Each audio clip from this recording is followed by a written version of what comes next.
speakers in the world. So I was, he's one. He's a New York Times best-selling author. He's a singer, he's an actor, you gotta be kidding. He's a singer, an athlete, a songwriter, a philanthropist, a screenwriter, an adventurer. He's everything. He's funny, he's inspirational. Hey, he's Dan Clark. He's changing the world, one story at a time. Stay tuned.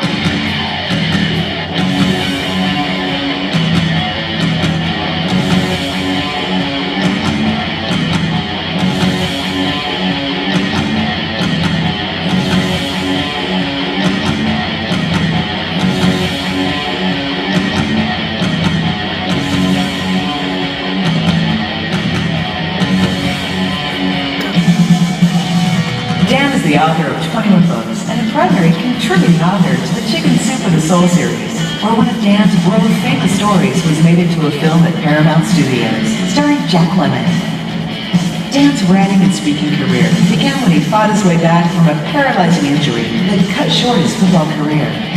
Zig Ziglar sponsored Dan into the National Speakers Association, and for 25 years mentored Dan to become one of the most sought-after speakers on the planet. Dan has headlined the largest stages in the world, working with Fortune 500 companies, Super Bowl champions, military leaders, and government rulers who continually seek Dan's thought leadership, counsel, and inspiration. In 2005, Dan was inducted into the National Speakers Hall of Fame. Dan's extraordinary life includes flying fighter jets with the Air Force Thunderbirds, catching 9.4 Gs, going Mach 2 at twice the speed of sound, racing automobiles at the Nürburgring, serving on the Olympic Committee, and carrying the Olympic torch in the 2002 Winter Olympics. And soaring to the edge of space in the U-2 reconnaissance craft, where after a full day of training, accelerated to a classified altitude above 70,000 feet, and for 3.5 hours, gazed into the blackness of space, witnessing the breathtaking curvature of the Earth, and experienced a 15-mile high perspective on things as they really are. As CEO of the Art of Significance Leadership Development Corporation, Dan has interviewed and hung out with the most celebrated personalities of our time, and has appeared on over 500 TV and radio programs, including Oprah and Glenn Beck, and on the cover of Millionaire magazine. But more important to Dan, and most significant of all, in 2012, Dan was named Utah Father of the Year. Truly a Renaissance man for all reasons, who will help you transform your life from success to significance. Ladies and gentlemen, please welcome to the stage, Mr. Dan Clark.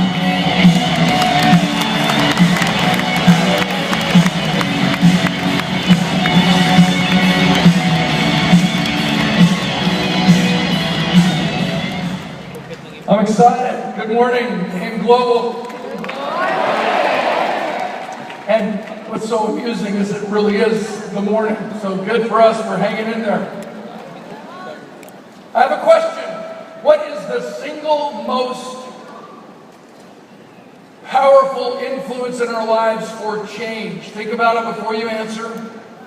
Some of us will say that our parents change us more quickly than ever before. Some of us say a priest or a pastor or a bishop changes us more frequently than any other influence in our lives. I would like to suggest to you that music is what changes our behavior more quickly than ever before, and we've been treated to all kinds of awesome music all night long. Proof. You're driving down the street. All of a sudden, ABBA comes on the radio. What are you going to do? Turn it off. Some of you throw up. Some of you rip the radio out of the car and throw it out the window. Some people listen to this music, though, and you can always tell who they are. They're driving down the street. They're going 25 kilometers an hour. They usually have on their left-hand blinker, their left-hand turn signal for 50 kilometers. They usually close their overcoat in the car door and the belt's dangling on the street. And these people are behind their steering wheel singing along. Dancing Queen, 17, Beauty Queen. And there's a long line of cars behind them as far as the eye can see. And everybody's honking their horns. waving at them without their whole hand. And they're blasting on their horns, waiting for these people to speed up. When I was in high school, I had a really good friend.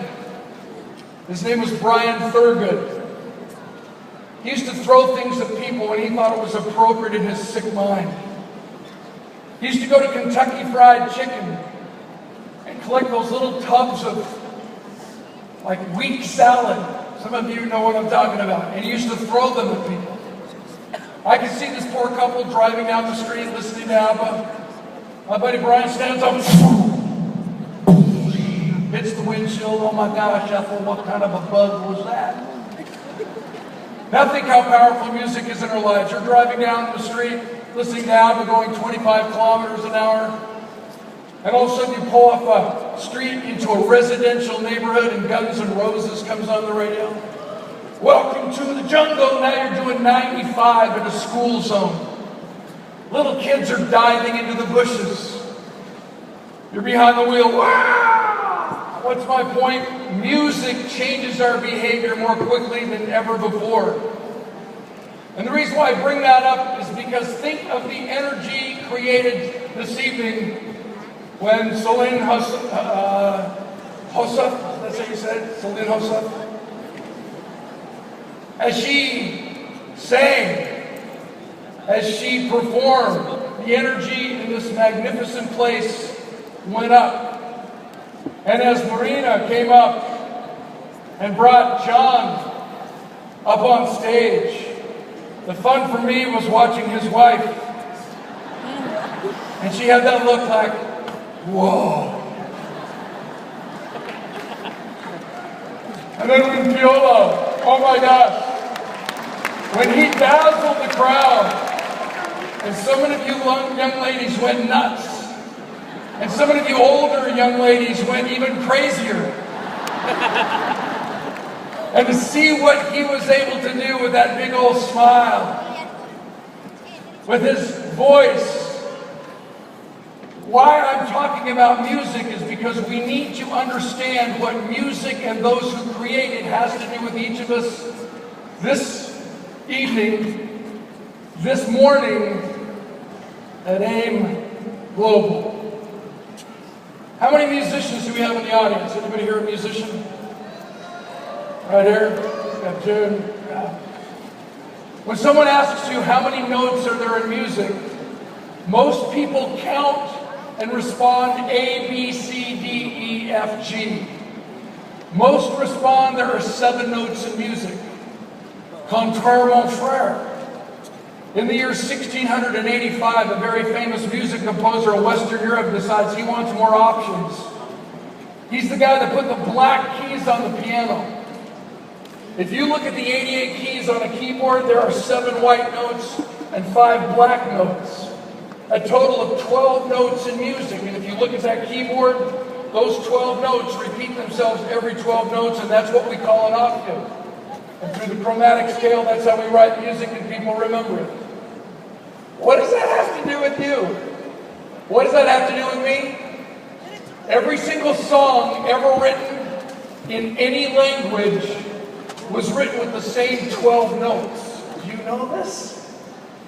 The only difference between one song and another song is the order in which those 12 notes fall and the timing and spacing in between the notes. I wish I had a boombox up there. I could make a magnificent display to prove my point from the world of music. We could play a Rachmaninoff piano concerto using all 88 keys on the piano. We could play a little Wynton Marsalis smooth jazz.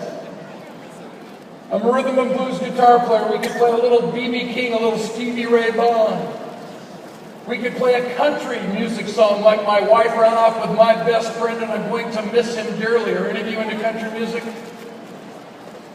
One of my best songs so far, Had I Shot You When I Met You, I'd Be Out of Jail by Now. Are any of you into country music? What's my point? Every single one of these songs in all 4 of those genres was written with the same 12 notes. Every song we've heard performed this evening was written with the same 12 notes.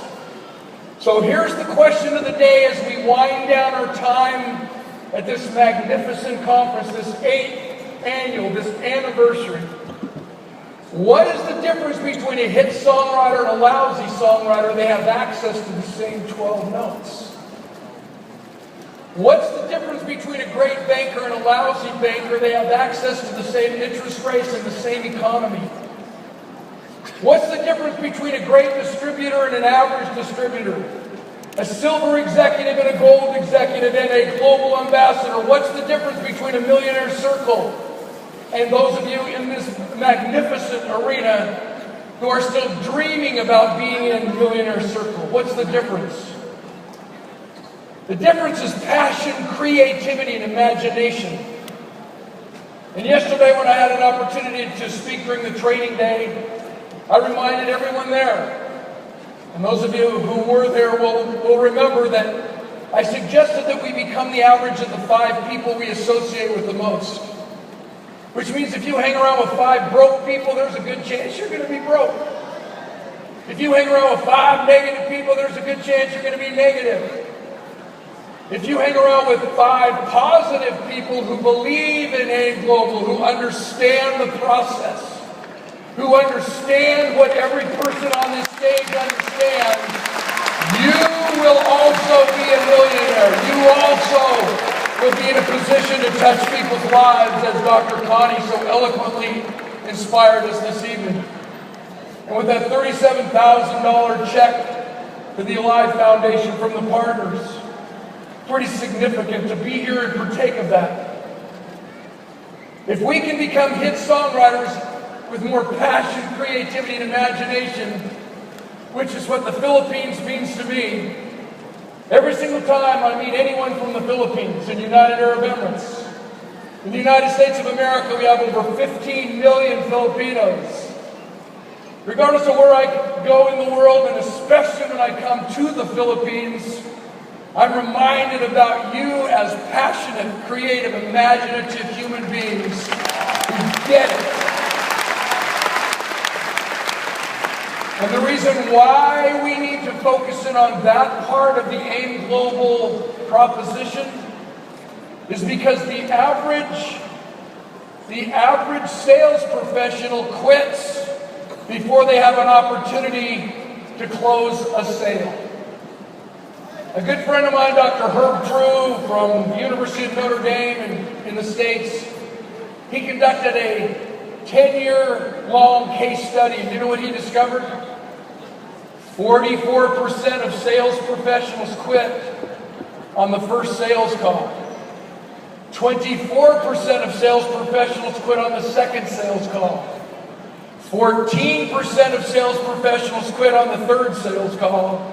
And 12% of sales professionals quit on the fourth sales call. That's 94% of sales professionals, like you, like me, who quit by the fourth sales call. And yet 80% of our sales are closed between the 5th and the 12th sales call. We cannot afford to take no for an answer. And what allows us to be in someone's life and to enter into their space and then leave while they say, I like me best when I'm with you, I want to see you again, is when we focus in on what Dr. Connie has reminded us about this evening and what Michael reminded us about this evening. Where's Michael and his wife? Where's Mike? Stand up, brother. And your beautiful wife. They look like the couple that stands on wedding cakes. You know that little statue that they stick on the top of the cake? Don't you? And you've been married 11 days. How's it going so far? Yeah, she had to look at you. You went like that. She's like, yeah, that's good. You can have a seat. I can't say I'm glad you didn't go into the priesthood because that would be sacrilegious and I'll get killed in the morning. But you have become the priest of AIM Global. Because of the message he shared, I could not wait to do something for my mom. I could not wait to do something for my dad. I couldn't wait to help others follow in my footsteps and have 200,000 folks in the Eagles become millionaires One at a time, as Dr. Connie talks about that starfish, one at a time. It's all about why we do what we do. I share a story and conclude. It's late. We all need to get involved in charitable giving. And I shared a story, a personal experience with a man from the Philippines, Jose, as I shared the story and showed the slides of his before and after surgery. As part of the International Board of Governors of Operation Smile, we do the cleft lip, cleft palate surgeries all over the world, and our first mission was 25 years ago right here in Manila. Well, let me share with you a different story, a different charity that will tug on your heart, that will help us answer why we do what we do and why we should never take no for an answer. Why we should make ourselves so interesting to be around that people want to be around us 5 to 12 times if necessary before they actually sign up as a distributor. I want to tell you a story about the Make-A-Wish Foundation. I don't know what they call it here in the Philippines, but every country has one, basically. In the States, we call it the Make-A-Wish Foundation, and what we do is we raise money for terminally ill children. If this child's last dream wish before he dies is to go to Disneyland or Disney World, we raise enough money to send the child and his or her entire family to Disneyland or Disney World. To see the expression of love, of happiness, of pure joy that comes on a little kid's face when he gets to meet Mickey Mouse for the first time, it just rips your heart out. Here we have these little kids that are doing everything they know how to do to live one more day. Can you imagine? To take one more step. Can you imagine? To breathe one more little teeny tiny breath of fresh air. Can you imagine? And some of us have the audacity to kick back, get off my back, I'm not in the mood. Wah, wah, wah. Too many people have said no, so I'm going to bail from this opportunity called Aim Global and do something else with my time. Do you realize that for only $200 US, 8,000 pesos, you can start your own business and change the world one person at a time? How dare you stop and give up along the way? And what keeps us glued together as a family, to see the board of directors, children up here dancing and doing their thing, touched my heart. To see the littlest of the little doing all the moves. And to watch the older of the old doing her thing, this beautiful gal who could keep up with all the professional dancers on the stage. I was so impressed. So yes, it is about family. Let's talk about what kind of a difference you can make if you're just willing to give before you take. In the Make-A-Wish Foundation, we had a little kid, he wanted to play one-on-one basketball with Michael Jordan, great pro basketball superstar. And he wanted to take all of his buddies with him so that they would believe him. We flew 10 little guys into Chicago, Illinois in the States. And Michael Jordan, being the class guy that he is, he decides to play the little kid at the little kid's game. The little kid's in a wheelchair. So what does Michael Jordan do? Yeah, he gets in a wheelchair too. Let me interrupt. Sales 101, the only place from which a person can grow is where he or she is. We have to go where they are physically and emotionally. Only there can we gently invite them to improve. The only place from which a person can grow is where he or she is. We have to go where they are physically and emotionally. Only there can we invite them to buy what we're selling. We need to connect the head with the heart, and that's the first place that the sale begins. Michael Jordan gets in a wheelchair too, and you should have seen him. He couldn't drive the chair. He looked like he was caught in one of those revolving doors at the mall. He couldn't even drive. He was like, whoa! And the little kid was different. He'd been in his wheelchair for so long, he didn't miss a shot. Pops a wheelie the whole length of the basketball court at the end of the matchup. He's got that look on his face like, Kobe Bryant, you ain't so bad. Dennis Rodman, when you get through going through menopause, you phone me. Make-A-Wish Foundation has terminally children in mind. But that's the only difference that it has. other than the Alive Foundation. The Make-A-Wish Foundation has dreams for sale, the Alive Foundation has dreams for sale, and collectively AIM Global has dreams for sale. That's what you're selling. The power of a dream. The Make-A-Wish Foundation started down in Phoenix, Arizona, where I'm originally from. A lady has a little boy, her son's name is Bopsy.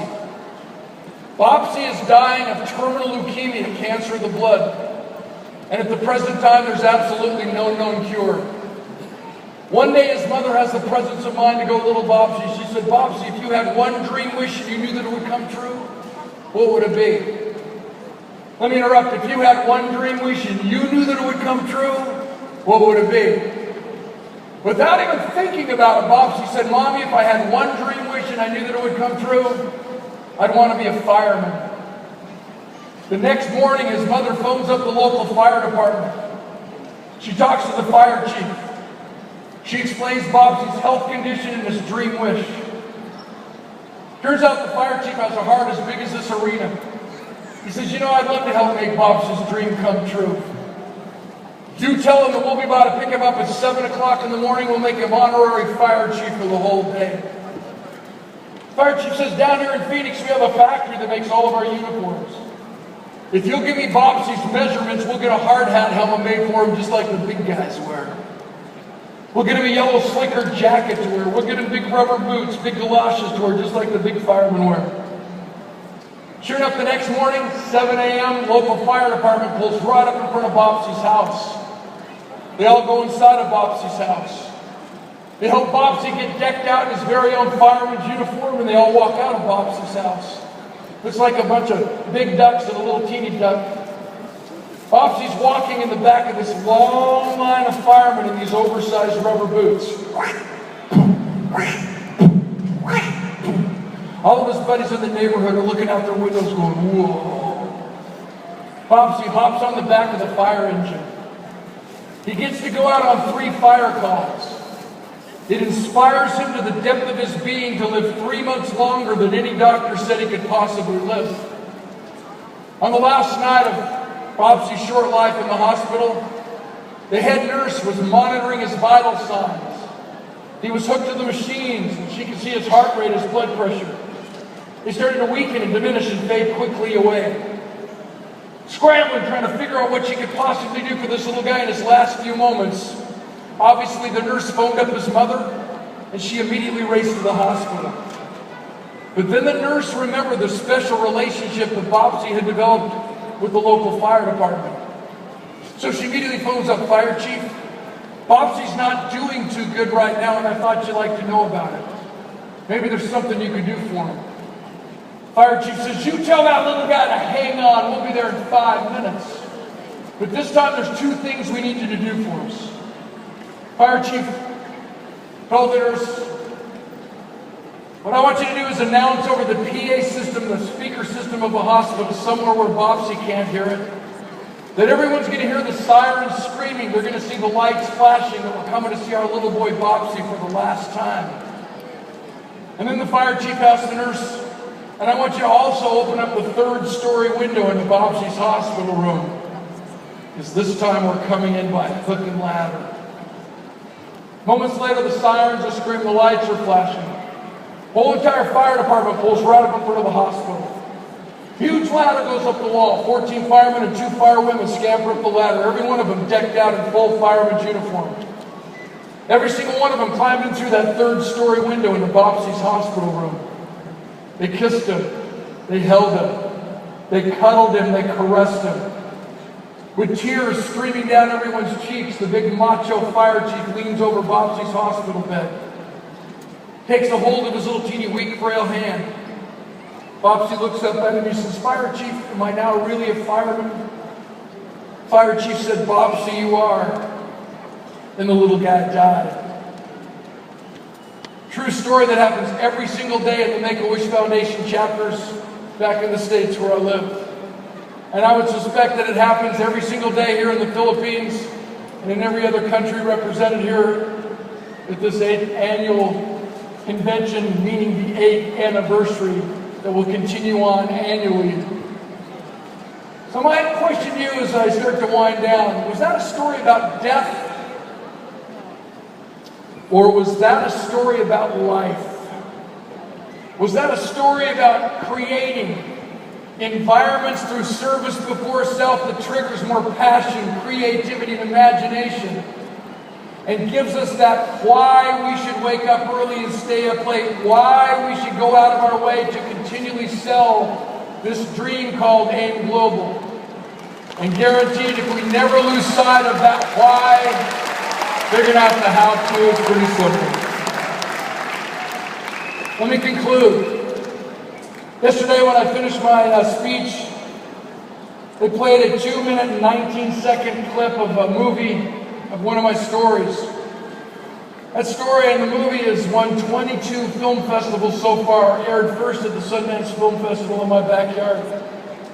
Because so many of you did not see that clip, and maybe some of you didn't pay attention to the clip because it was at the end. We just tell that story because the word I want you to leave here tonight with is understanding.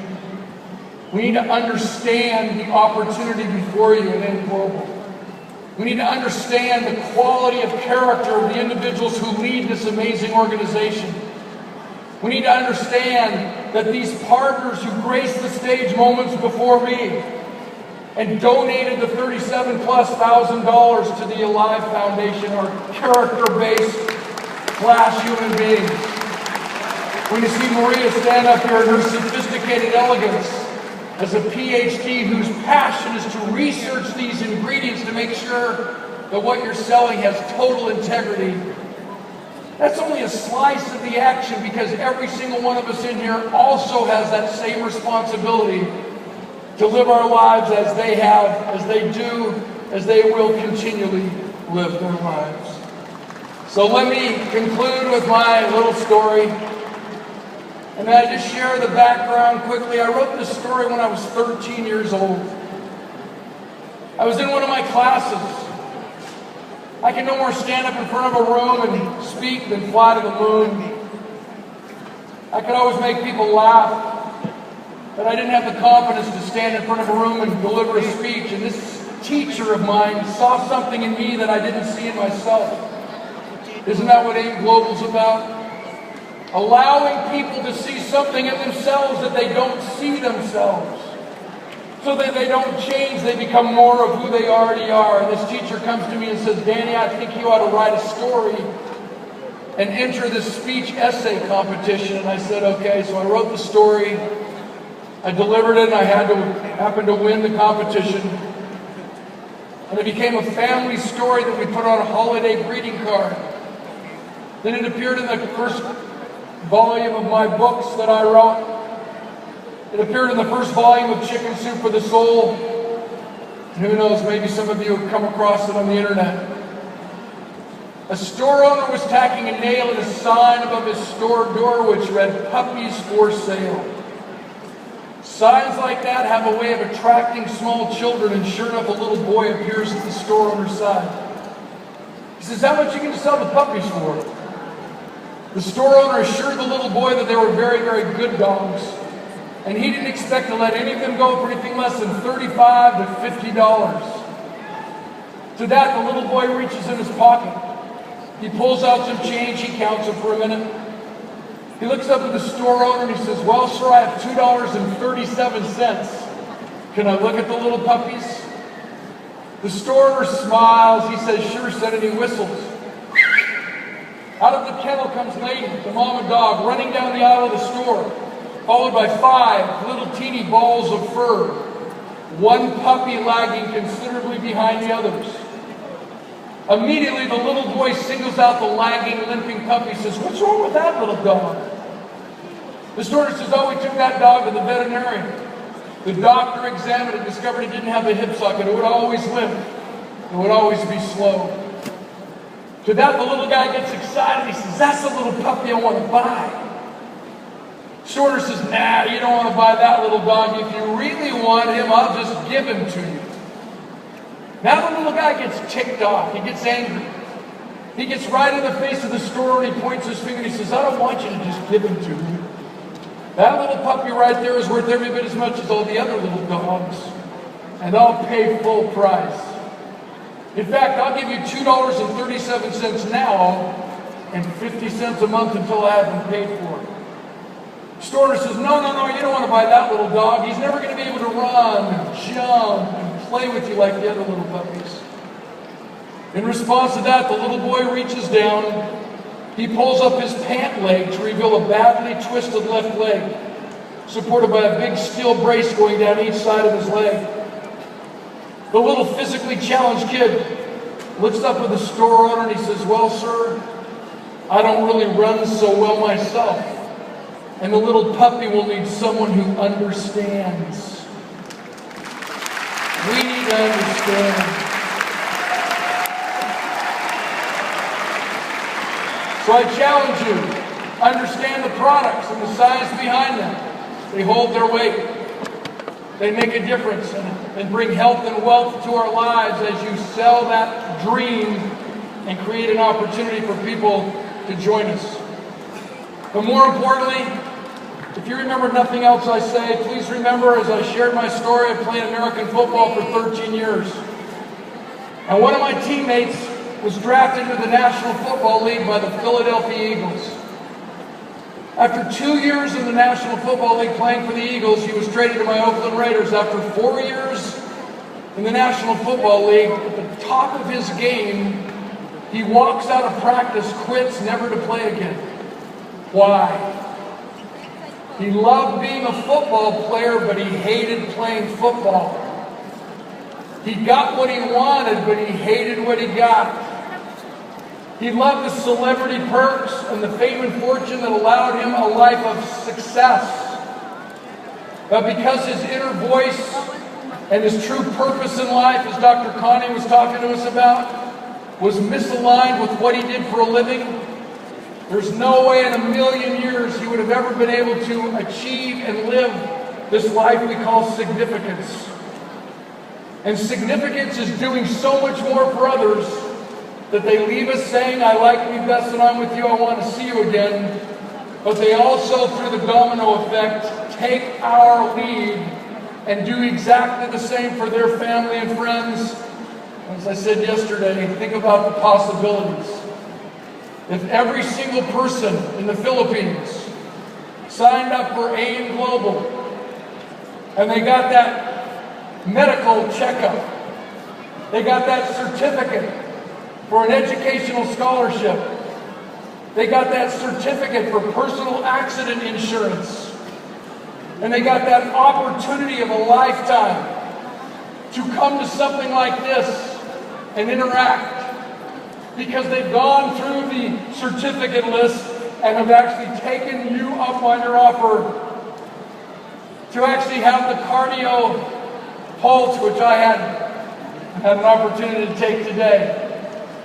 If every person in the Philippines signed up for AIM Global, you would literally eliminate poverty, you would eliminate the lack of education, you would eliminate the haves and the have-nots. And as we take it across the water to Africa, into the States, all throughout Southeast Asia, if every single person on our planet became a distributor for AIM Global, we truly would have peace on earth. I challenge you to make that happen. And that's the dream you are selling. God bless you. God bless AIM Global. God bless the Philippines. You have a good life. Thank you. Please remain on stage, band, as we give out the clap of appreciation. May we call on the board of directors to please come up.